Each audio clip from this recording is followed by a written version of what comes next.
निर्महल का शाब्दिक अर्थ है जल महल।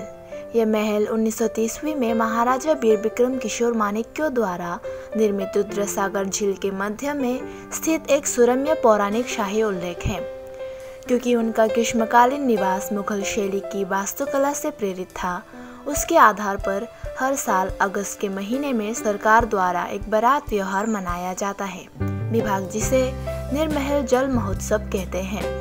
यह त्योहार 3 दिन तक मनाया जाता है और शाम को कई रंग बिरंग सांस्कृतिक कार्यक्रम देखे जाते हैं। रुद्रसागर झील में निर्महल जल उत्सव का एक बड़ा आकर्षण नौका दौड़ है। नौका दौड़ प्रतियोगिता में विभिन्न प्रकार की नौकाएं भाग लेती है। इसके अलावा महोत्सव में तैरने की प्रतियोगिता भी आयोजित की जाती है।